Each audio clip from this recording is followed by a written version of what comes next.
Monsoon season in India means fresh corn, and we get the best corn of the year during the monsoon season. Now, I've done a no-no. I got the corn silk of my corn wet, but if you're buying this in the grocery store, you don't want to see dried out corn silk. The reason why you don't get this wet for storage is the silk leaches a color, and it kind of gets everywhere. It's a dirty brown color, and you don't want to see that all over in your refrigerator. So if you're storing this, do not rinse it. Don't get the silk wet, but I'm about to remove the silk from all of my corn. I need to preheat my oven at about 220 degrees Celsius or 425 degrees Fahrenheit. Peel back the husks and remove as much of the silk as you can.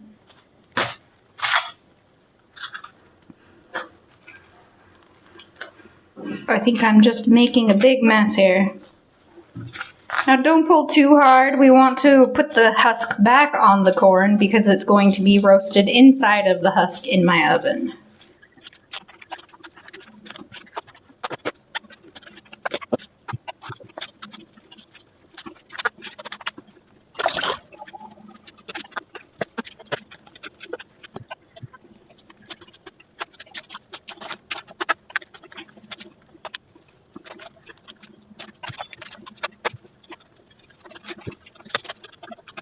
I'm covering this corn in water because we're baking it in the oven and we don't want the husks to catch fire. Corn has a tendency to float, so you may have to cover it with something heavy just to keep them submerged. They need to soak for about 10 minutes. The corn is done soaking, so I have arranged my air fryer basket on a dish towel. And I'm putting the soaked corn cobs into the air fryer basket so that I can bake them. Place the corn on your center rack and bake for 20 to 25 minutes at 220 degrees Celsius or 425 Fahrenheit. Our corn is done, so I'm going to remove them from the oven and let them rest for about 10 minutes so I can remove the husks. I want to have a butter flavor competition, so I'm going to make a couple different varieties of flavored butter, but they're all going to have the same base. They will all have garlic and black pepper. So I want to mix that first. For my first flavor combination, we have some pizza seasoning and I've added some red chili flakes. We'll just add the butter to this and give it a mix.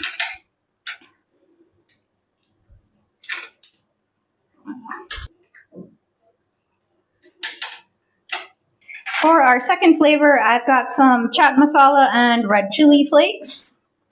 Just want to give this one a mix. I'm just going to have this one plain. And for our final flavor, it needs a little bit more room to mix. I've got some basil. Just want to crush this up in the butter. These are just barely cool enough to handle. I'm going to saw off the bottom here.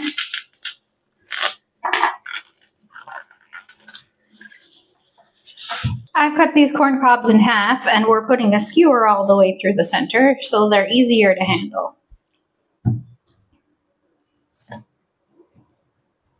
I'm just going to scrape out my plain butter and rub it. Whoop, if I can do this without losing all of my butter. Drip pan required. I have a baking or toasting tray that has a drip pan because I don't want the butter to drip out into my oven. So we just want to spread as much as the flavored butter on here as possible before toasting it. The garlic does not want to stay on the corn. Everything else is fine. I used to do this with a piece of bread when I was a kid, but this works better because most of the butter ends up on your corn instead of in your bread. I'm doing these in 2 batches because I don't have a bigger drip pan tray.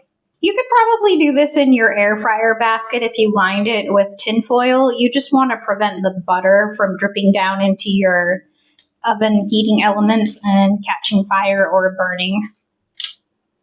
Set your oven to grill or broil and place the corn in your center rack and roast for 3 to 5 minutes. While the corn is roasting, I'm just going to season the other 4 pieces. Ooh, maybe this works better on the cutting board than it did over the rack.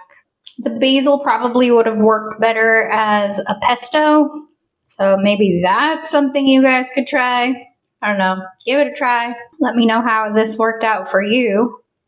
Last but not least, we've got our pizza sprinkler flavor.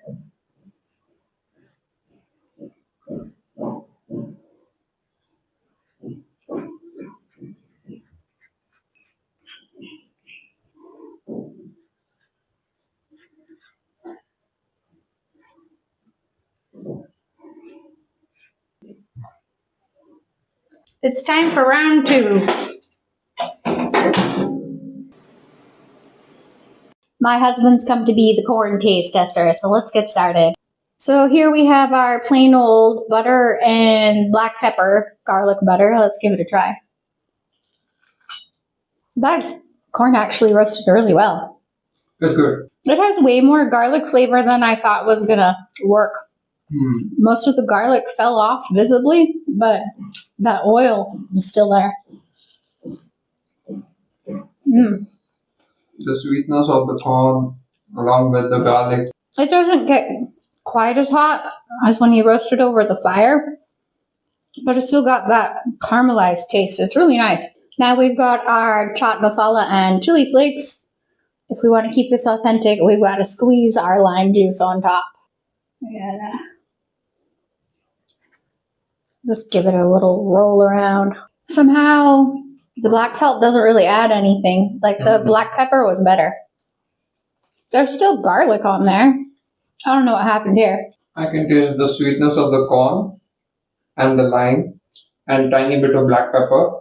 Yeah, all of them have black pepper, but this doesn't, like the black salt taste is there, but somehow it killed all of the garlic flavor. Like, it's just not as flavorful as the other one.